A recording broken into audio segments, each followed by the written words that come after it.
Evening, everybody. It is a Monday and I thought I would show you what I'm cooking. Not done one of these before, but I thought I'd just try and do a bit of a different video. So I'm going to show you what I'm cooking for dinner tonight. As I say, it is a Monday. I finished work really late, so I am hungry. need to eat something. I'm just going to grab a knife because I forgot that. That would help, wouldn't it? So what I am going to be doing is a quick stir fry. Nothing fancy, but I thought I would just show you what I do for a stir fry. Stir fries are obviously very healthy, or they can be. It depends on what you're putting in them, but also it depends on how much oil you're using in the pan. So my aim of this video is really to show you what I'm having because it is quick, relatively easy. I am no chef by any stretch of the imagination. In fact, my cooking is usually quite poor. I can manage a good roast dinner, a nice spag bowl. I do a really good spag bowl, and just sort of traditional cooking really. But yeah, I'm not very good at fancy stuff at all. But yeah, these stir fries, they're really quick and easy. Even I can't botch it up, and they can be healthy providing you watch what oil you're using and how much. So I tend to go for a sunflower oil because sunflower oil is generally a little bit healthier. Rapeseed oil is also a good one to use. You need to make sure that you've got the wok at a high temperature before putting your ingredients in. So the key with doing a stir fry is get all your prep done first. Once it's all ready to go straight in the pan, that's when you want to get your pan on, and then just get it really, really hot. Get that oil nice and hot so that when your meat hits the pan, it is sizzling straight away. So that's what you want. So yeah, as well as it being obviously quick and easy to do and healthy, it also can be quite cheap. The good thing about stir fries is it's very versatile, so you can use pretty much any veg that you want to. You can have it with rice on the side, without, just have it on its own. Obviously, if you have rice, you're adding a lot more carbs to the meal. I don't add rice because I feel that with the meat and the vegetables that's enough. But yeah, it's just a really quick, easy meal to do, and like I say, it is generally quite healthy. So, and yeah, it can keep the cost down as well because I like to use a lot of vegetables that I've already got in. I don't go for anything particularly fancy. And, trying to use up what you have will also help save money. So I already had all of these ingredients, so I'm just doing a quick bung together. So anyway, with that all being said, waffling on, I'm gonna let you know what I am prepping because I appreciate you can't see that. I would love to have had the camera back a little bit more so you could actually see what I was doing, but unfortunately I just don't have the space on this worktop. So what I have got so far is some broccoli. Now I am, as I say, cooking for one, so you're going to want to adjust this for however many people you have, but I've got this much broccoli. So yeah, just like I've got 5 bits there, quite small. Once I cut each floret off here, I then split down the middle. So because you want to keep the broccoli quite firm. Well, you want to keep most of your vegetables quite firm because the more you cook the vegetables, the more the nutrients go out, and it's nice to have a bit of crunch anyway. I know that's more of a personal preference, but generally speaking, stir fries should be quite crunchy. But yeah, if you cut your broccoli too big, you're going to end up with pieces that just aren't cooked at all. So I tried to split mine in half so they're about that sort of size. So yeah, they should be crunchy but still be nice and hot. So I've got the broccoli. I have been cutting up some red pepper. I would say I've got about a handful here. Yeah, about a handful. This much pepper. Red pepper. You can obviously use any type of pepper you want. If anyone in the US is watching this, then that is a bell pepper like this. We just tend to call them peppers in the UK, but yeah, so that's a bell pepper. And I actually already had half of one from last week, and that's why I'm not going to cut into this one, because I don't actually need it, to be honest, with everything else I've got going on here. But yeah, I thought I would just use up the last of the half from last week before it goes off. Some of it had already started to go around the edges, but I've managed to salvage most of it. So again, it's just making use of what you've already got, trying to save money that way as well, rather than just thinking, oh, this is going a bit funny, I think I'll throw it away. But you know, if it's only the edges that have gone, just use the bit in the middle. So yeah, now I am cutting up some baby sweet corn. I'll just show you these. These are Morrison's. Now, baby corn is not the cheapest of ingredients to use. I will admit that these can be a bit pricey, although you generally get about 6, 7 in a bag, so they are going to last you, again, depending on how many people you have in the household, they should last you for a couple of meals at least. But you're looking at anything between £1 and £1.30 odd for these, so they're not the cheapest, but I just absolutely love having them in a stir fry. Next I'm going to be doing some mushrooms. I won't show you those because mushrooms are mushrooms.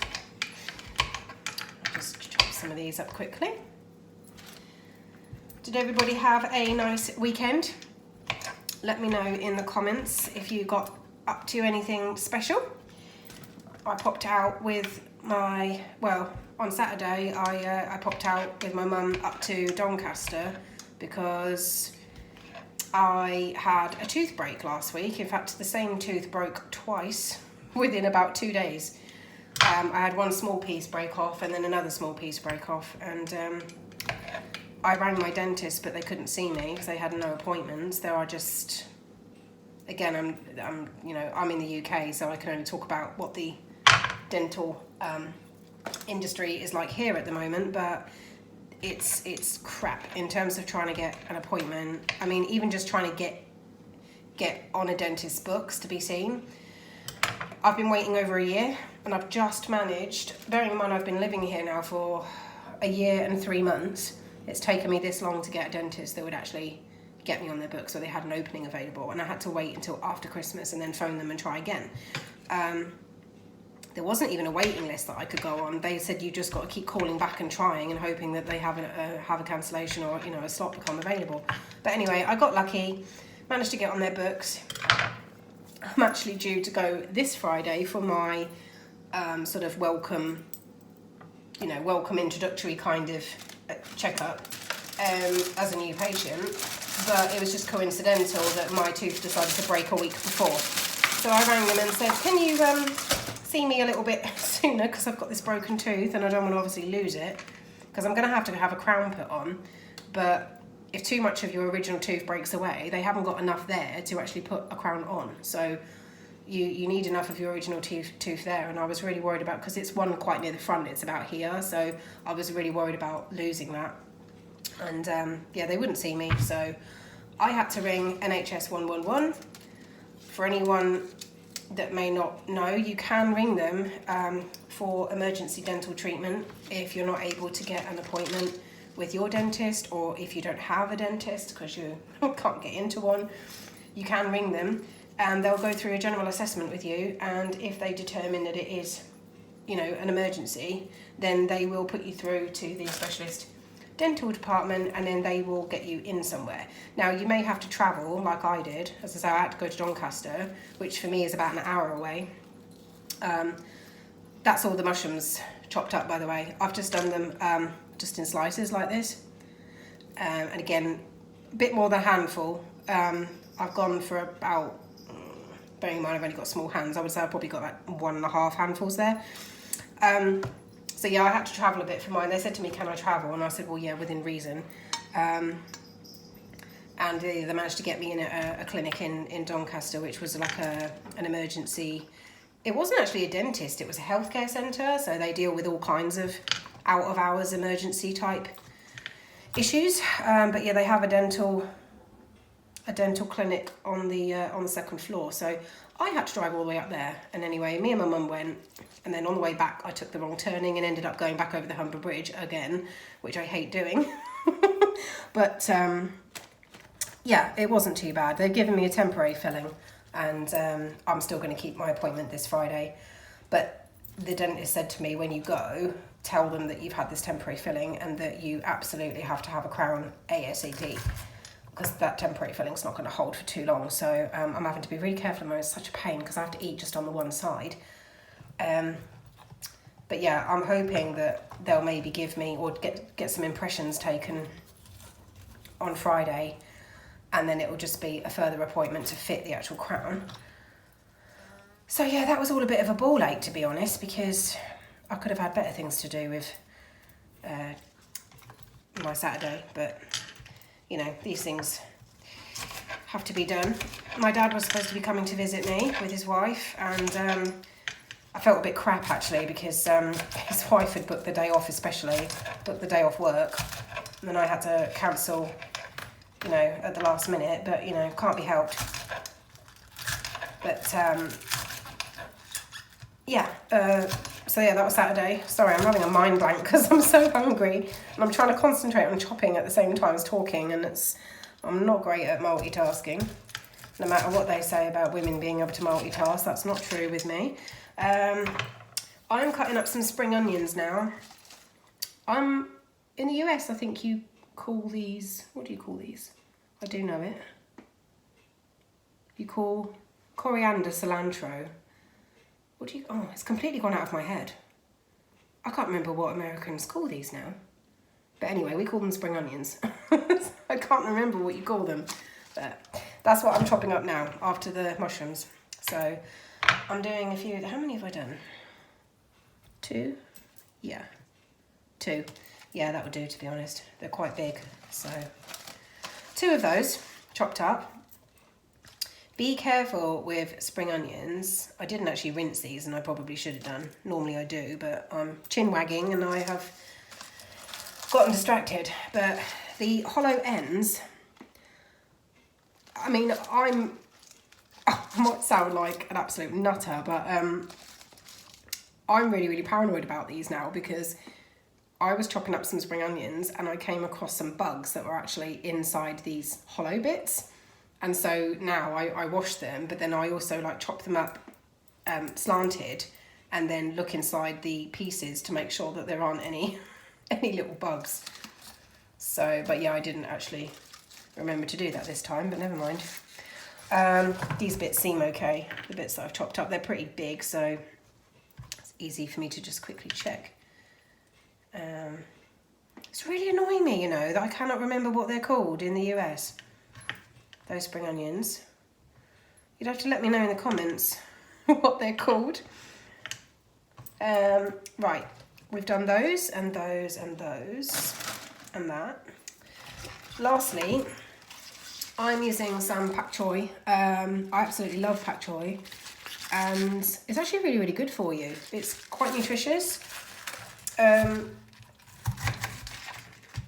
tend to cut just that tiny little end piece off, because some people only like to use the top leafy parts, but I use the whole thing because this bit gets really crunchy and I actually really like the crunch. So and obviously the more of it you use, the more nutrition you're going to get out of it. But yeah, I just cut off the tiny little end bit and then I just use the whole thing. But yeah, I love those really crunchy bits. I always think that bit looks like a flower once you've cut it, like a little rose or something. My camera is there. Oh, there you go. That's a bit better. Camera is crap with this evening light. Yeah. You do have to chop those end bits a bit more, a bit smaller though, because they are quite hard. So I chop those bits up quite small. Then as I'm chopping further up towards the leafy end, I get a bit more loose with the chopping and a bit more rustic. So these are like much bigger pieces. And there you go. So that's all I'm going to do for this one in particular. So just to, oh, hold on. No, I'm going to do some garlic. I am going to do some garlic because I love garlic. Garlic is very, very healthy as well. It's really good for you. So we're going to use some of that. So yeah, Sunday Saturday was the dental debacle. Sunday, I had a really nice day. I went to a place called Elsham Hall and went with my mum.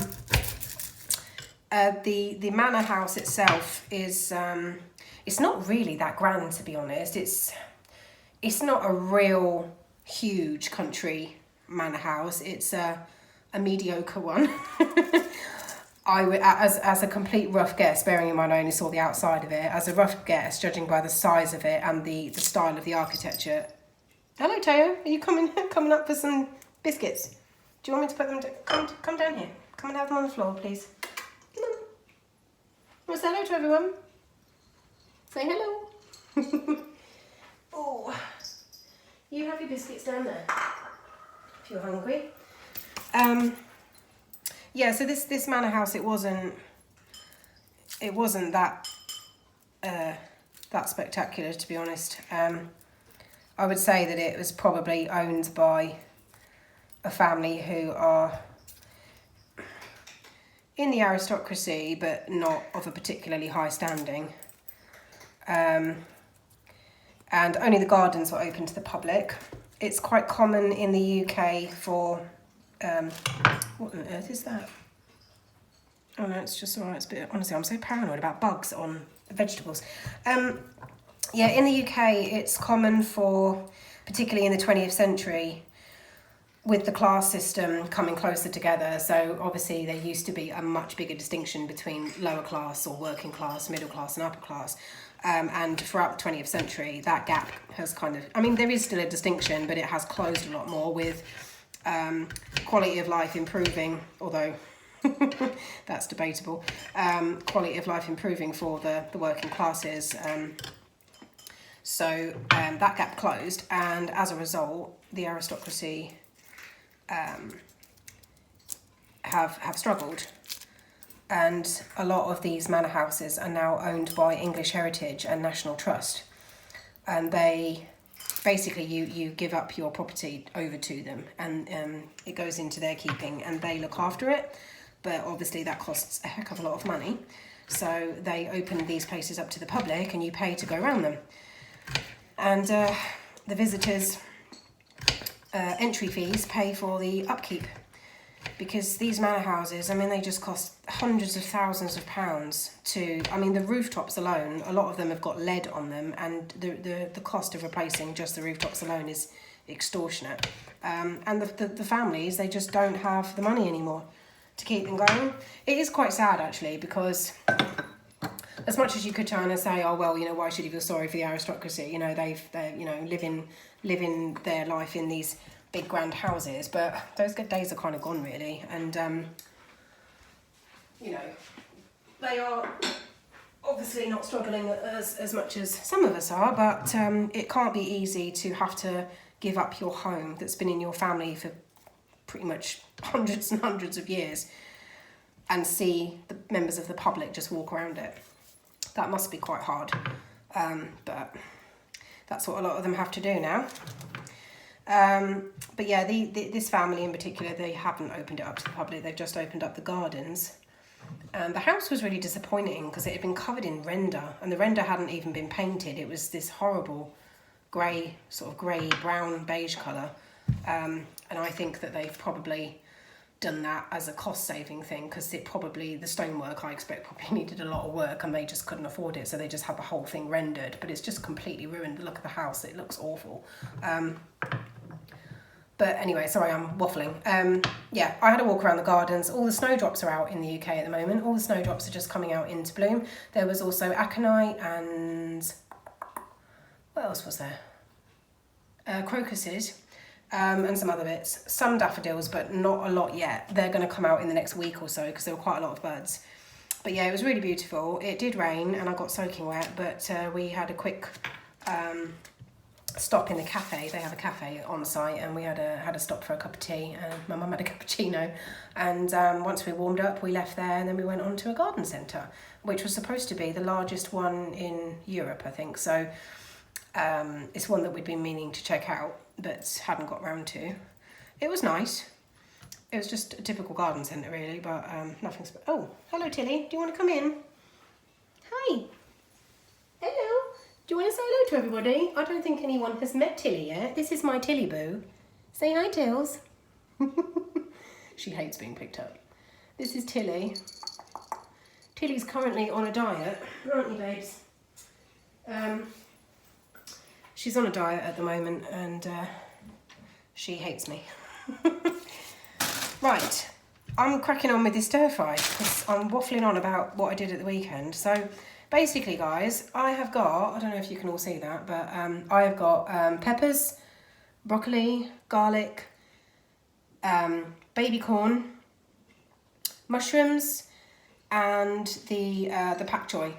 And I'm just gonna go and heat up my wok and get the chicken in, and then I shall be adding this. Basically, my wok is, I actually do need a new one because the base of it is not very good anymore, but I've got one chicken breast. I'm gonna slice that into long strips and then I will cook that off and add the vegetables afterwards. You want to get the pan really, really hot, cook the chicken off. If you're cutting it into strips, it probably needs no more than about 10 minutes. I'm a bit paranoid about cooking meat, so I tend to cook it a little bit longer. But if you're worried, you can just take one piece of chicken out and open it up and just check what the consistency is like inside. It shouldn't obviously be pink and the juices should run clear. But yeah, 10 minutes should be about okay as long as you've got it on a really hot heat. If it's gas, then you want to have it probably on the maximum flame or the one just below it. If you've got electric, then I would stick it right up because electric heating is generally not as good as gas with a live flame. So you want to have that up as high as possible. Heat your chicken, do that for about, I would say about 5-6 minutes. And then for the remaining 4 minutes, you want to whack your vegetables in. And yeah, you should be good to go. I tend to add a bit of soy sauce to mine. You want to be careful with soy sauce just because it does have a very high salt content. So again, if you're looking to do stir fries to try and you know, watch your health and your diet, just be careful with the amount of soy sauce you're using. Obviously, you can buy light soy sauce, which has got a lot of the salt taken out. So yeah, I'm going to use a light soy sauce. And that's it. So there you go. I thought I would just have a quick catch up, let you know what I'm doing for dinner. As I say, it is a really cost-effective dinner, very quick and easy, unless you're talking like I am, in which case it takes you twice as long. So I am gonna sign off now because I'm really, really hungry. And I hope everybody enjoys the rest of their week, and I'll chat again soon. All right, bye for now, guys. Take care.